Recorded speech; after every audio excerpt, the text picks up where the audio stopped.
Okay, so what is this session about? So really delighted and very excited to partner with Play Scotland tonight to talk about play, families and learning. So talking about who Play Scotland are and what they do, a bit about Scotland's play vision and the National Action Plan, talking about the power of play, why play matters so much to children's well-being and development, and then thinking a bit about how families and parent councils and schools can champion play. So really exciting. We love everything that Play Scotland does, so we're so happy to have them here this evening. So I'm just going to tell you a wee bit about Connect, and then I'm going to hand you over to Cherie to get everything all started. So we are the only charity and membership organisation for parent groups in Scotland. So that's really exciting for us. We work with parent councils and parent-led groups all across Scotland. We're all about partnerships in education, trying really hard to, have parent voices heard in all matters relating to education. We work with lots of different organisations. We're completely independent. So we work with the Scottish Government, we work with COSLA, local authorities, and we work with our lovely partners like Play Scotland to do all we can to help and support families to be involved in their children's wellbeing and education. So if you are a member of Connect, you do have access to a number of different benefits and supports. If you want to find out more about our membership and are keen to become a member, there is information at the end of this presentation. Otherwise, you can use our kind of social media pages, email and our website for more information. Okay, so now I'm going to welcome you to Cherie Morgan. I'm going to hand you over in just a second, but I just want to say thank you so much to Cherie for joining us this evening for this session. Cherie is the Director of Projects at Play Scotland. I know that Cherie and her colleagues work really hard to promote play all across Scotland, helping anyone and everyone to make children's right to play a reality for all children. So I'm sure you will all join me in giving Cherie a big welcome and a thank you for joining us. And over to you, Cherie. Thank you. Thank you very much. And thank you very much for inviting me here today. Play is something I can talk about at length, but I do promise we'll all be out of here in time because you're giving up your evening. As Dan said there, I'm Cherie Morgan. I'm the Director of Projects at Play Scotland, which means I oversee a lot of our direct work and our direct programmes of work, which includes programmes of works in schools that I'll speak a little bit more about as we go. I'm going to do this next slide, please. Okay, just to tell you a bit more about Play Scotland. We take our duties as champions of play and child-centred practice really seriously. We talk about ourselves as the national expert for play, so no pressure there at all, but we would pride ourselves that people come to us an awful lot for advice on play, whether it's about their play space in their community, whether it's play in the classroom, or whether it's just play at home. People come to us sort of for a range of advice, and we provide or signpost people to that. We're leaders and campaigners for children's rights, and particularly the UNCRC incorporation has brought a real spotlight on the articles that support children's play, but we also look at Article 12, which is the children's voice, the right to be heard on things that concern them. Article 15, which I speak to young people about a lot, which is about their right just to be in a space and not be moved on if they're not doing anything, just the right to congregate. And of course, Article 31, which we hang our hats on in terms of the child's right to play. It's not just the right to play, it's the right to culture, leisure, play and rest. So it's quite a big article, and it's if MD wanted to do some bedtime reading, General Comment 17 that was released I think in 2013 actually speaks in depth about how nations can actually afford children the right to play in the fullest sense of that. So there's lots of children's rights that are now embedded in Scots law, and we're part of lots of groups that are looking at how that's going to be taken forward. And one of those, of course, is Article 28, which is the right to education. And I'll speak a bit about how play and education sort of interface and how we see those really important the really important relationship between play and learning. Next slide. So just a bit about the policy background in Scotland. We have excellent policy in Scotland. We've got a range of policies over the last few years that have come out. I've spoken already about the incorporation of the UNCRC, but we also have the Planning Act 2019 that gives children the right to be heard again in their communities about things that concern them, about the development of places. We also have MPF4, which speaks about play and recreation and developing spaces for children. But what I want to speak about mainly is the new Play Vision Statement and Action Plan.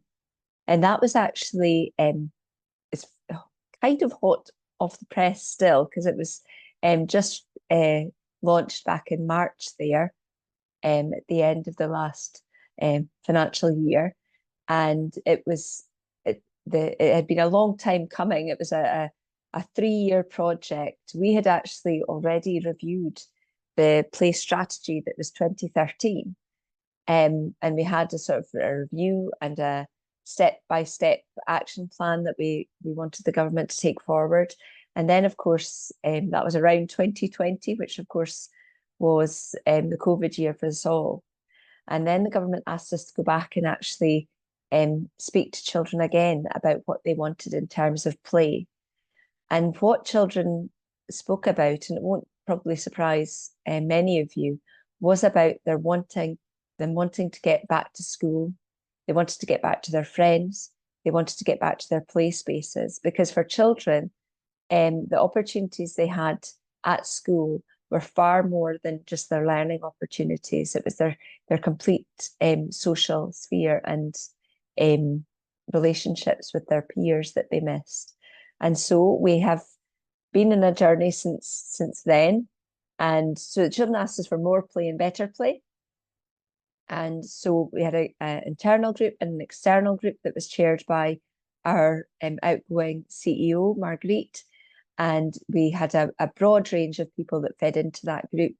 There was a literature review that took children's voices and took them very much to the heart of the vision statement and action plan. So we spoke to children, asked what they wanted to see in the play vision statement and action plan. And we then consulted on drafts. Once we had all of that information, we obviously, you take it from children, adults write it up, and then we went back to children and young people to see if we'd reflected properly what they'd told us. Next slide. And so what children told us was that all children, so you've got there the play vision definition, but the one on the children's version is even more succinct. It says, all children and young people should be able to play no matter where they live or what they look like. Play should be inclusive so that all children can play safely in their communities. And we've done a great deal of consultation with children, and children have quite a well-honed sense of fairness, and they thought it was very unfair indeed that disabled friends weren't able to play in some of the spaces that they were able to play in. And so that was something that children really wanted put across, that play should be equitable for everybody, and everybody should have good opportunities. And you see the picture there, that's the launch of the Play Vision Statement and Action Plan. And it was given quite a high profile. That's the First Minister and the Deputy First Minister were both along for the launch. And a lovely day in East Lothian that we had to launch the Play Vision Statement and Action Plan. And it was really exciting to see that the government were so committed to keeping play high on the agenda. Next slide. So what's in the Play Vision Statement and Action Plan? What we developed with the discussions from the information we'd taken from children and young people were the things that actually give them the opportunities to play, or perhaps might be a barrier in terms of something that we need to maybe enable more. So we have these drivers in the play theory of change. And the three drivers are places, parents, and practitioners. So you can see, obviously, that it's really relevant that I am speaking to you today. And so what we thought about places, or what children and young people told us about places, is we needed public places that supported children's health and well-being, and places, not just formal places that children could play in, but actually more informal spaces, green spaces that children felt welcome in, included in, and were able to access easily. And this is supported too by the Planning Act, which asks for place efficiency assessments. So I won't go into that in depth, but in your local authority, they will be undertaking a place efficiency assessment, which means they will be looking to see what they provide in their local authority in terms of play, and they will be writing a report. They should be, and it's one of the aspects of the place efficiency assessment that they speak to children and young people and to families and ask them what they want in relation to play. And then they provide a report. And the report actually feeds into the local development plan. So it's a really important piece of evidence that feeds into the development plan for the development of the community, of the local authority area. So those three drivers are key for us, and there's actions underneath all of those drivers that sit with various stakeholders, but also sit with us all really in terms of developing ways that we can make meet children's needs in terms of their play opportunities. Next slide. What we did, just to give you a bit of, and something you might want to print off for your school or your workplace, wherever you're at, we've got two poster versions of the Play Vision Statement and Action Plan, because children wanted something that was quite illustrative, and we've got a children's version as well. So the children's version is really easy to read, and as you can imagine, quite a bit more accessible than the adult version. So lots of people refer to the children's version, but the full version at least has all the actions as well. But you can see there, our vision is that people can play together in places that support their health and development. I was sort of, if I'd been at sort of thinking about it in meetings that we'd had, I probably would have changed the word parents for families, because I think you'll know yourself that families are all different sizes and shapes nowadays. It's not just the nuclear family as we knew it when back in, I don't know when generation. So we're trying to support whole families to play together, as well as practitioners, and to develop the places. So I'll speak a bit more specifically about things we're doing to support practitioners and things we're doing to support parents as well. Next slide. So you might know a bit about this document, Realising the Ambition. It's sometimes seen as a bit of an early years document, because it speaks about the principles and philosophy of the birth to three and building the ambition. However, we're really keen that schools look at this document for older children as well, because what it speaks about is children having the right interactions, experiences, and spaces when they're in their learning place, or when they're in their school. And we know that even children that are older than early years actually learn through these interactions and spaces and experiences that they have. So it's not just about an early years active play or learning programme. It's about thinking about how that might look throughout the school.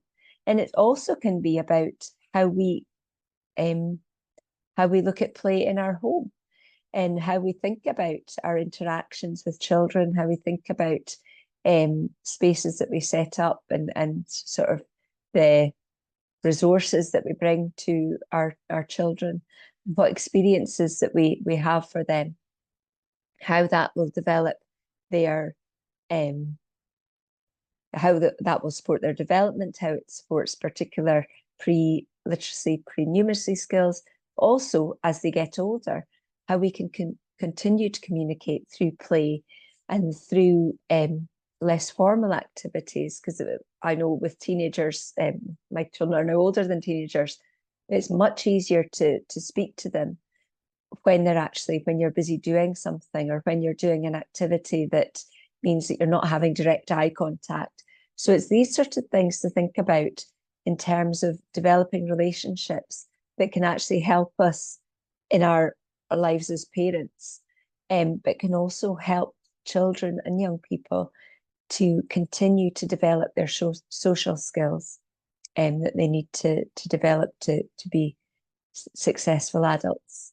Next slide, please. Sorry, you'll have to forgive me today. I managed to just get back a voice that I've been losing. A little bit about some of the resources that we have on our website. This was a particular project that we developed during COVID, and the aim of the project was to create a resource that supported families to use low cost and free play opportunities. So we did provide with the pack some resources, but we also had suggestions that if people didn't have particular resources, other things that could be substituted. And it was based within the wellbeing indicators. So the Play Well pack there has got the Cherie in it that tells you about how play supports children's resilience. It supports nurturing relationships. It supports, I've already said, pre-literacy and numeracy skills. So all of those things are supported through play. But it's really just a time for families to do things together.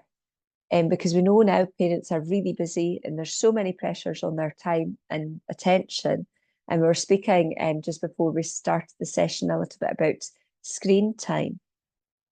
And a lot of us have got lots of, family admin to do in the evening, which means we're on a screen, children are on their screens. And it seems like time for interactions just does get sort of, it has a lower sort of importance within our day. However, we can set aside time that's screen free, that we can have these interactions with children. It really does support relationships, and that in turn supports learning and well-being. So lots of ideas on our website for lots of things. See there, that's breathing techniques that supports regulation in young children. And there was a really nice anecdote from one of the families that had done, the teacher had done this breathing technique, which basically was the child was lying down and they put the teddy on their chest, and they see the teddy rise and fall on their chest so they can regulate their breathing, and that is calming.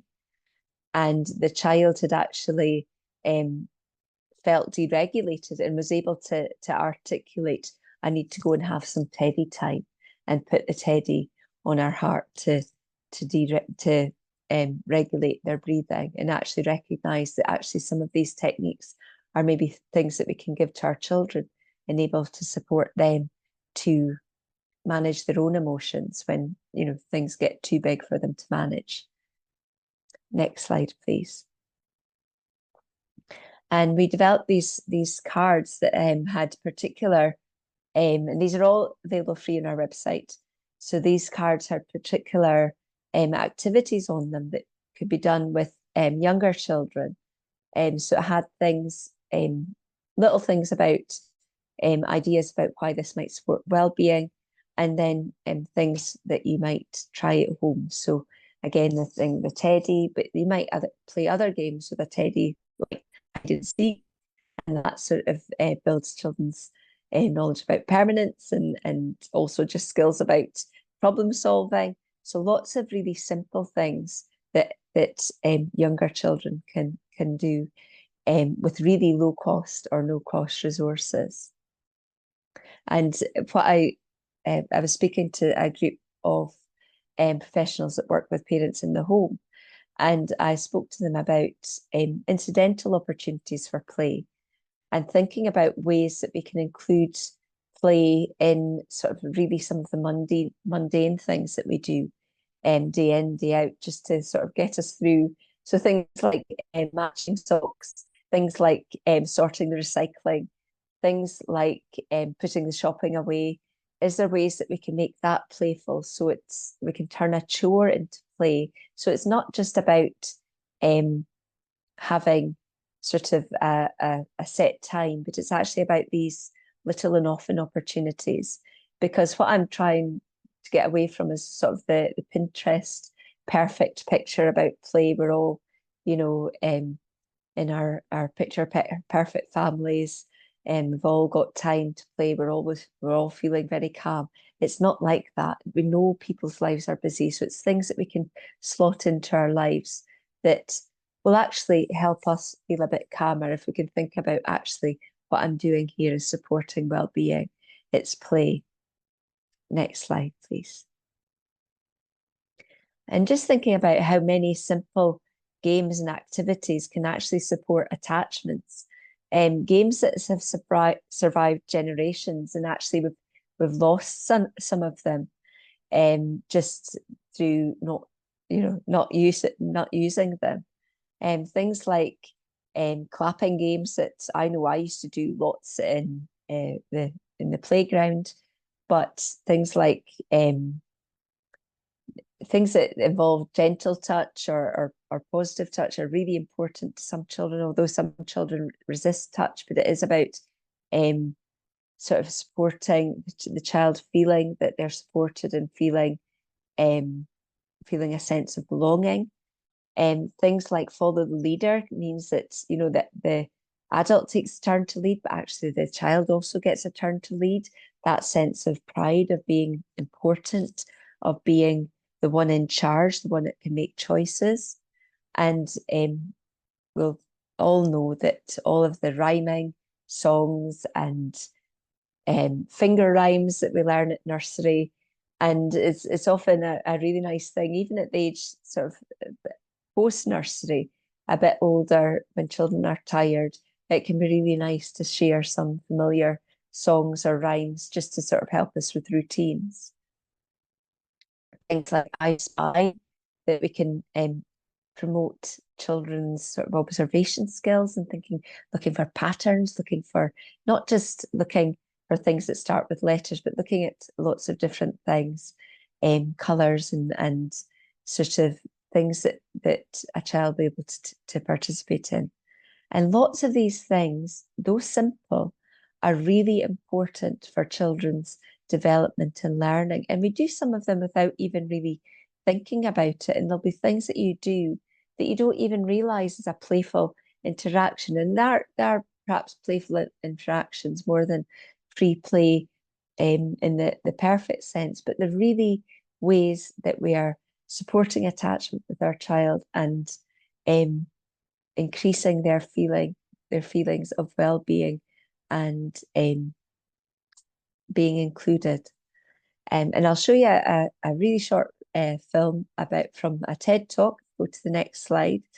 And it really is better than I could say it. This little girl speaking about how these simple things aid brain development. So if we show that next slide in the next wee film.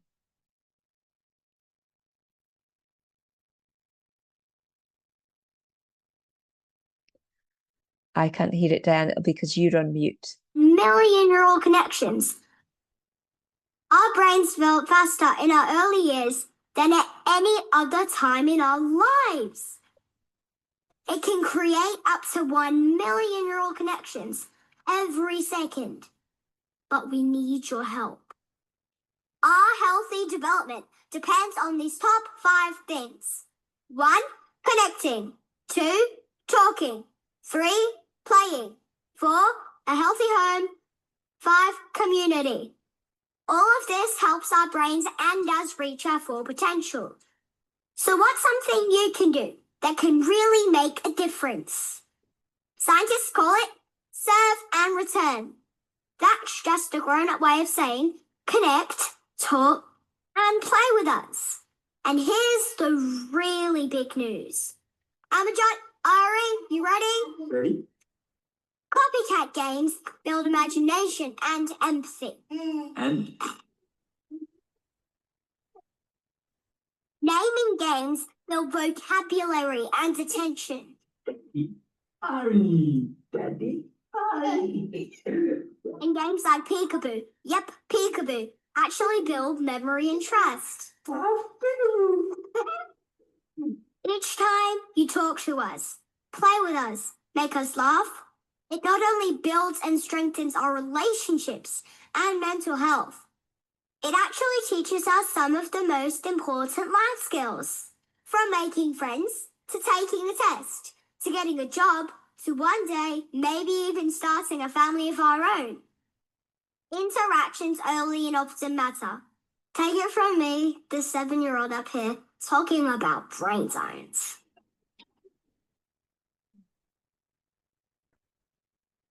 Our brains Thank you. built Oh, I just think she can say it much better than me in terms of getting that message across. And absolutely, she's speaking there about the very early interactions.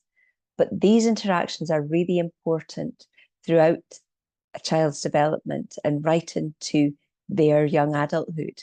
Because someone asked me, because I did another training about brain development, you know, does it stop at age 3? Absolutely, no, it doesn't. We keep on developing those relationships, we keep on developing skills, we keep on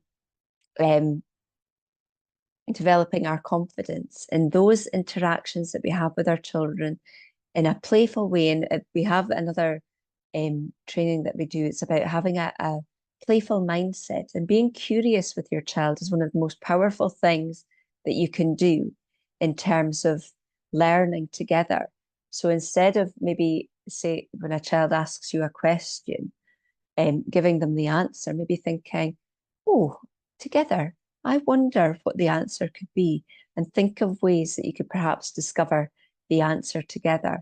That's a really powerful learning tool, because instead of being given an answer, which is fine in the instant, but then a child can quite easily forget that, if you can bring them into a way of actually learning the answer for themselves, then that's really much more likely to embed in themselves. And sometimes it means us sort of not sort of maybe not sort of poo-pooing or sort of saying, oh no, that's not right, to a child's first answer. I remember when I worked a whole lifetime ago in early years in nursery, and we planted sunflower seeds. And when we asked the children what was going to grow, they said, one of them said, a zebra, which makes sense. If you look at a sunflower seed, it's a stripy seed. Why wouldn't it grow a zebra? And it was such an interesting investment. I've lost it now, but I had the child had actually drawn a picture with a almost recognizable zebra on the top of this plant, and that's how. And just that curiosity of watching the plant every day to discover whether a zebra was going to grow made it a really rich and embedded learning opportunity. Unfortunately, the zebra didn't grow, but it was just that way. Instead of just saying, no, of course it's not a zebra, it made the child interested in actually what was happening with the plant. So it's that sort of being playful and looking for the answer together is a really great way of actually embedding learning. So you're part of a parent council, which is a really worthwhile thing to be. Someone who's interested in their child's learning. It's such a great thing that you're doing, giving up your time to be part of your child's education.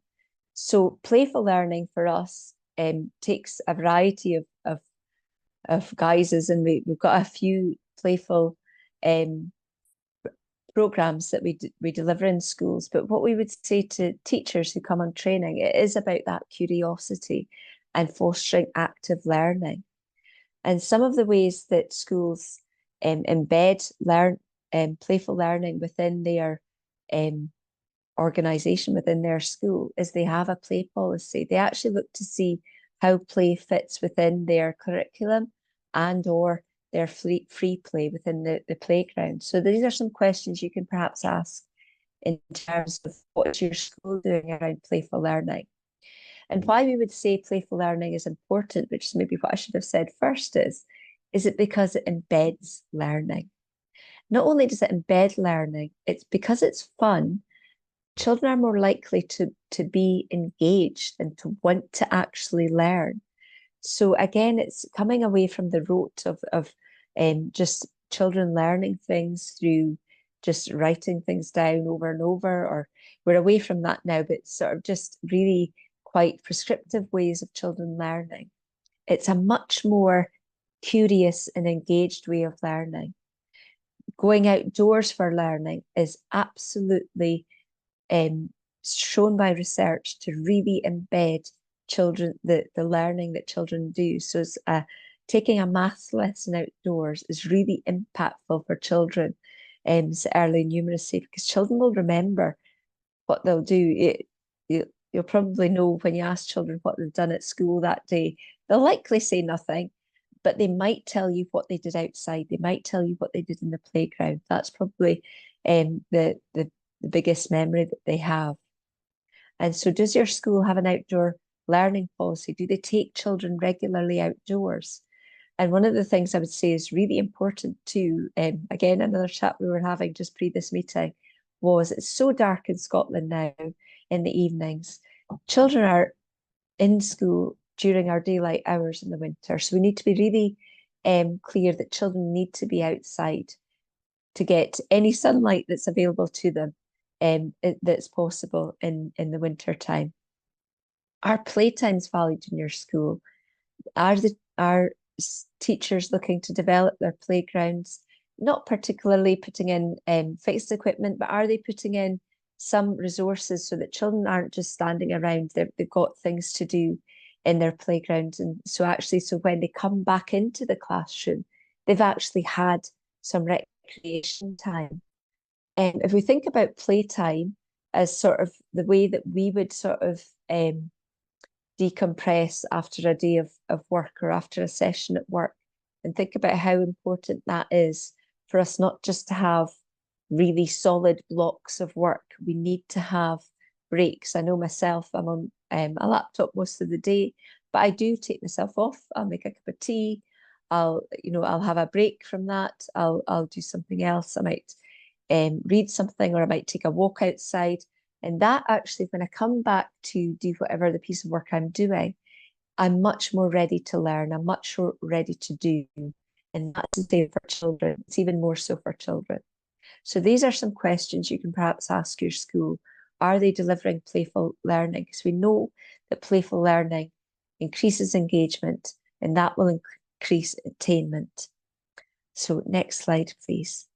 I'll quickly speak about a couple of the programs that we do that your school might want to know more about. They're actually two different programs. One is the Play Pedagogy Award, and this is about play curricular play, and so play within the curriculum, so in the classroom as part of the curriculum, and it actually seeks to embed play and actually sports schools to reflect, plan, and embed play pedagogy, and it does that through 5 strands, which are leadership, pedagogy and curriculum, the learning environment, which is both outdoors and indoors, community, and professional learning. So it's got a 5-strand approach, and it's a really embedded programme, so that it's not just in the early years, although we know that play doesn't necessarily look the same in primary 7 as it looks in primary 1. It can, there can still be playful and curious opportunities for children to learn in primary 7. So that could be about, I was about to say, you might not have a water tray in primary 7. You would have maybe a water tray in early years or primary 1. Actually, you might have a water tray in primary 7, because it's a really good way of thinking about volume and measuring and those sorts of concepts for children, and actually doing things in a playful way that actually children get engaged and involved in. And I know even sort of further up and out the school, in university, a lot of our university are embracing play. My daughter's an engineer, and part of her engineering program is they designed robots, and we're part of a really playful intervention that actually just got them thinking about numbers, and well, numbers that weren't even numbers anymore, they were words. But that sort of playful interest where you're interested in the thing that you're doing, that you're learning, is really key for our engagement. Next slide, please. And our other program that we have is our outdoor learning, play and learning program, OPAL for short. And it's a school playtime improvement program. So it's about playtime. So it's about the lunchtime. It's about the time that children have in play, free play. So it's about thinking about what the school has to offer in their environment. And lots of our schools don't have very much, and that's really the truth. We have lots of tarmacked playgrounds. So what can we put in to make them interesting, and what can we do for children to make them play in a much more collegiate way, in a much more cooperative way? So we have maybe older children playing with younger children, girls and boys playing together, and it's about that sort of transforming play. So again, that children are really engaged in their playtime. So when they come in, that they're actually ready to learn, and actually they want to go to school because it's fun to play. So I hope there I've given you some ideas about why play is important, and how to maybe think about how you can embed playful learning within your school. So the next slide, please. Please do join Play Scotland. We're a membership organisation, but we're free to join. So we won't bombard you with emails, but you'll get things that are relevant to you or to your school. And as we said in the introduction there, I'm always really happy to have conversations with people who maybe just want to sort of think about how they might develop play within their schools, and how they might how that might look in their schools, you know, whether it's a small school or a very big school, how that might work for them. We also have training courses that are available to everybody. If you just want to know a little bit more about loose parts play or play and risk, we've got lots of brain development in play. We've got lots of training courses that aren't very costly at all that you can come on. But we do share with our membership lots of updates on play policy, but also things that are relevant to your school, maybe new pieces of legislation that are coming in, new resources that you might want to see that might be useful to you.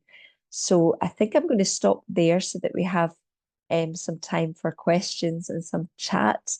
But I have put on this deck of slides some resources so that you can look up some of our things on our website, so that you can see, because all of our resources are free. The programs are paid for programs, because we are a charity. We have to fund workers to go out to schools, but lots of our resources are free on our website that you can download, and especially things that you can use as a family. And please go on and have a rake around and see what you see. But really pleased to chat to people about play and how they can develop that either in their school or in their home. Thank you so much, Cherie. Thank you. That was brilliant. I loved all of that, and some great ideas. I mean, I don't know who everyone is that's here tonight on the call, but our members are parent council members or parent group members. So I think your suggestion for the questions to pose to the school, because I don't know if everybody is aware of what, for example, does your local authority have a play policy, a playful learning policy? That could be a good question to pose to the local authority, perhaps even some questions to the local councillors about their views and understanding of play in the local authority. And for parent council members could certainly put play on the parent council agenda and, you know, have some of those conversations. And there are a couple of questions there. Just another thing to add in.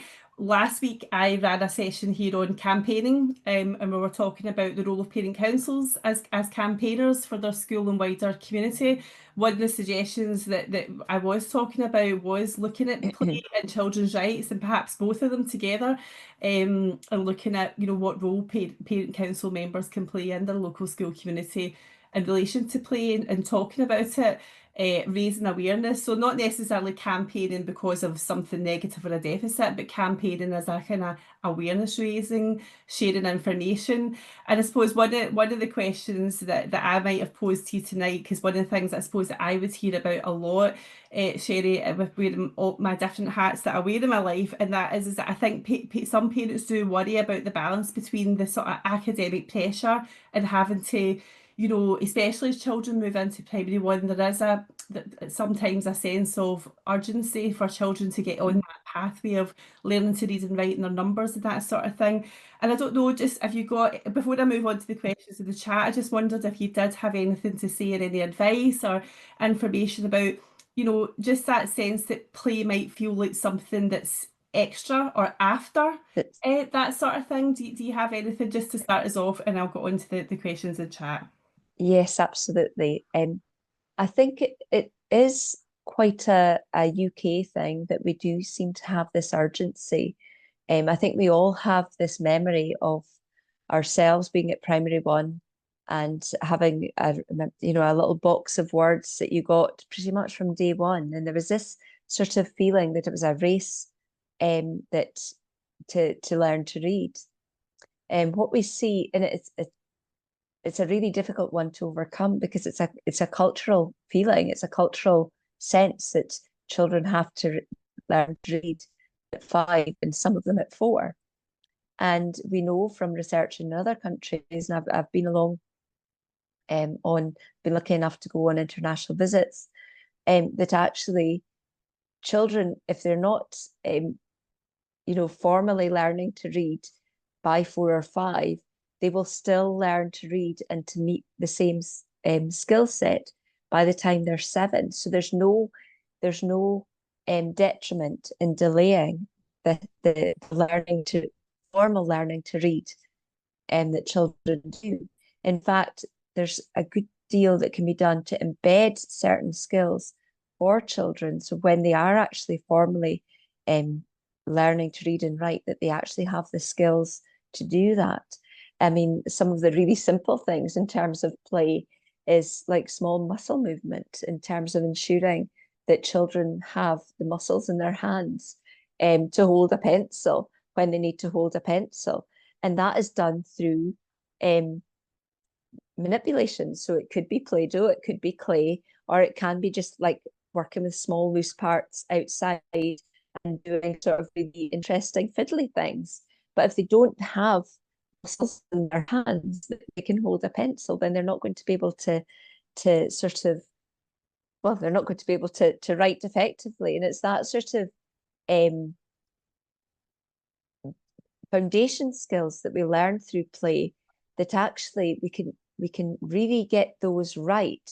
And then actually when the formal learning comes, because come it does, it's really, it makes sense to children if they have actually started to be interested themselves in the patterns forming and the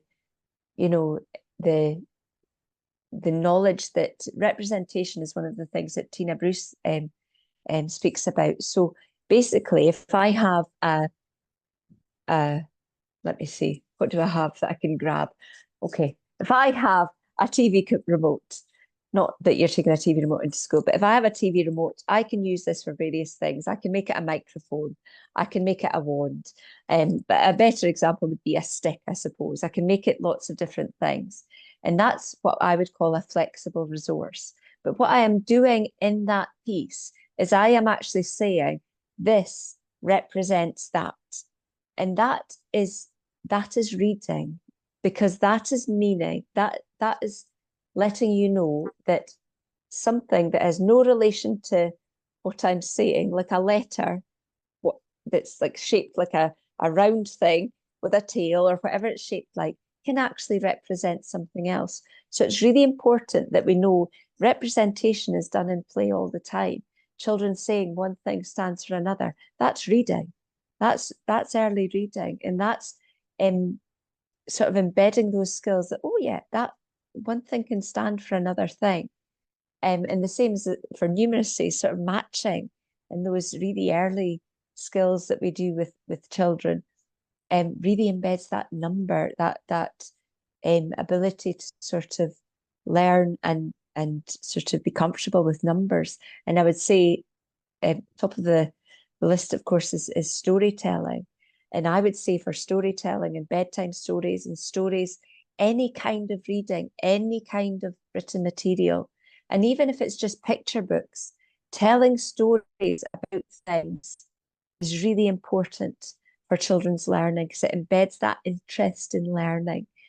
And so these things that we can do are really important. And actually children will, and if we want to say catch up, we can say catch up, but it's not about catching up.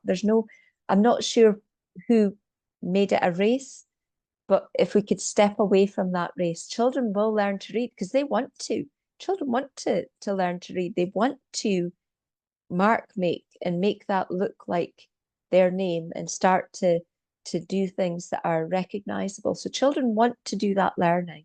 We just need to make sure that we're not rushing them through it, because if we do, the danger is that they actually it's not embedded, and actually worse than that they might not like to learn, and that's even worse.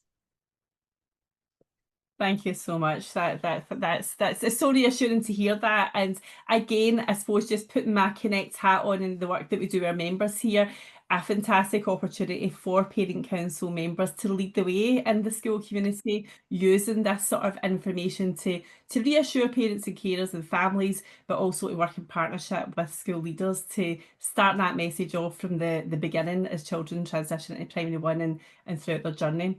But I'm going to move on to these questions here because the time is ticking on, but I'm sure we can all listen to you for far longer. Cherie, it's been great listening. But I've got a comment here or a question here from Vicky that's asking, how can you embed play in schools that are open plan and have limited space? Now, I can identify with this comment, Vicky, because my son's school is exactly the same. So, and I'm sure many schools across Scotland are similar.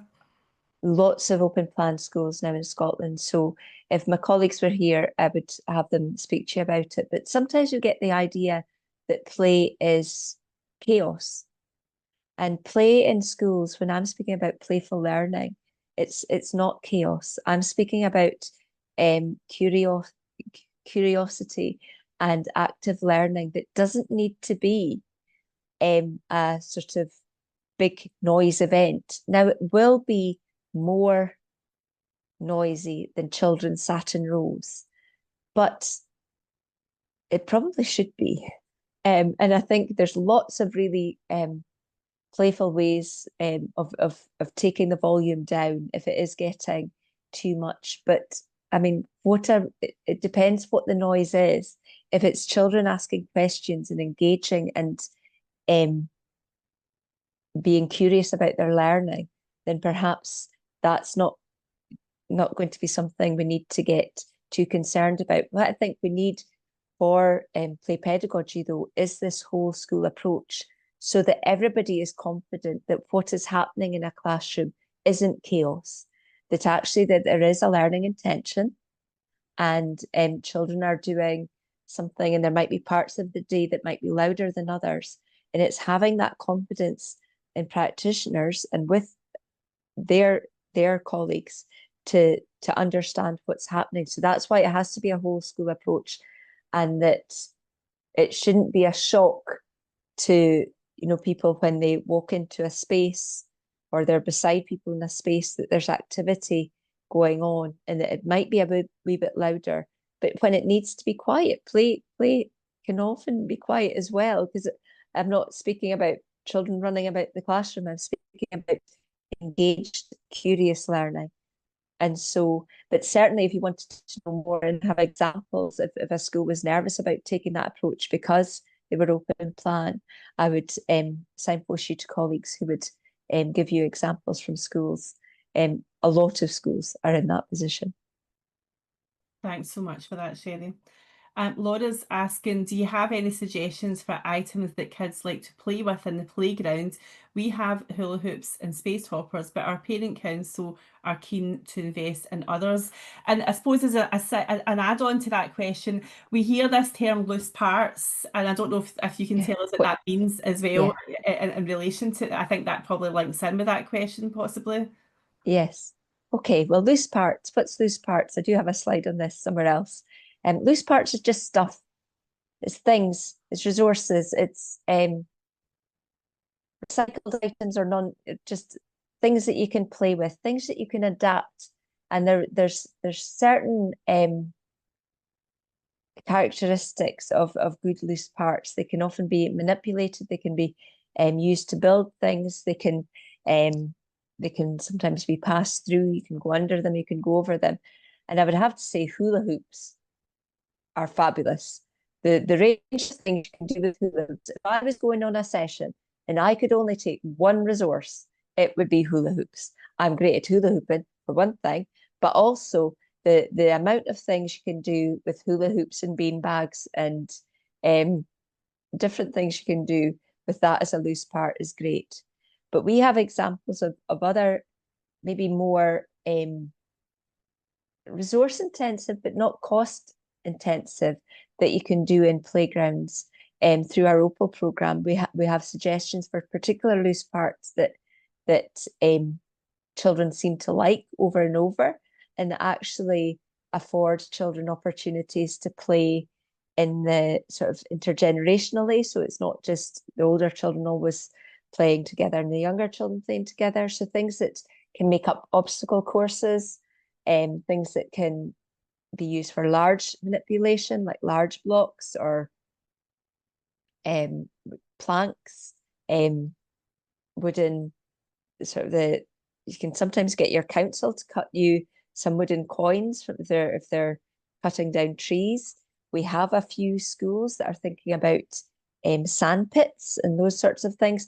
But I would say all of these things, if you're thinking about doing them, take advice, because what we're trying not to do, or what we're trying to do with our programs, is not set people up to fail. You need to be really thinking about some of the loose parts and whether they're appropriate for your playground. I've been to places where they've tried and they've had really small loose parts. Well, whose job is it to tidy that away? We have to be practical about people's, and have everybody on board. We don't want to make play a really difficult thing for people to do, because if you make loose parts or the resources that children have out, and like you could have scooters or wheelie things, but if you make it too difficult for people to take it out and put it away into store, they're not going to come out. People won't use them if they're difficult. So it's about thinking about what suits your school, what suits your school space. Are there quiet zones where you might have different things, to larger spaces where you might have more mobile items like the scooters and that sort of thing. So it's about thinking about your space, thinking about your numbers, but we do have some advice on that we can give you. But everything needs to be sort of risk assessed, as we know, but we would speak about benefit risk assessing.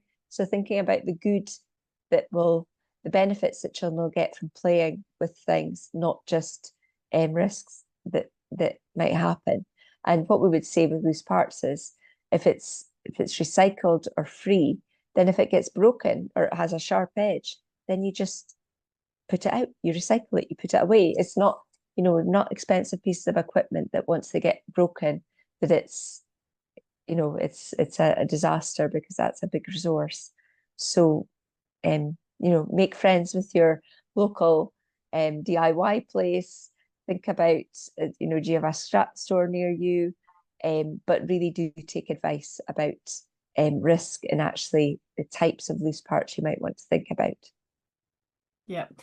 Also Laura, for the parent council, even doing a shout out to the parent community, and Yes. quite often the families will have, will be working somewhere that potentially have these loose parts that they can give you them for free, or maybe help to maintain them, that sort of thing. We've somehow got to the end. It feels like we only just started, but I just want to read you these final few comments, Cherie, before we move on. So we've got, thank you for this, very informative, from Kate. Thank you for this, I found it very interesting, from Victoria. Thanks, Cherie. Great presentation. So many excellent resources on the website to support play in schools and communities and at home too. Play is a powerful natural drive in humans, and so it's important to work from child development focus. Remember, we learn best from being curious and engaged in learning itself. So that's a brilliant comment. And Elizabeth is saying thanks so much for this, it's been great. And Kate is also saying thank you both, really interesting presentation and useful resources. And Lorraine has posted a couple of links there about... That's kind of Lorraine. Hi, Lorraine. You know Lorraine, yeah. I know Lorraine. We've got Fiona's, so thank you. Fiona's saying our school utilises tyres, wood, piece and plastic tubes, which seem to go down well for the loose part play. And Margaret saying thank you so much for this evening. Super useful to see the bigger picture and signposts into resources.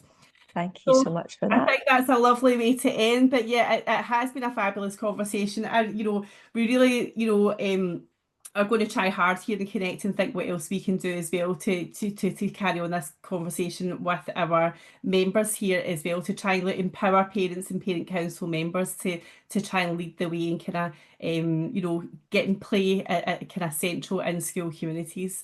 But I think I will have to move us on to getting to the end now. I know Scotland's playing football tonight. I don't know if there are many football fans. I've no idea how good or bad that they're doing just now, but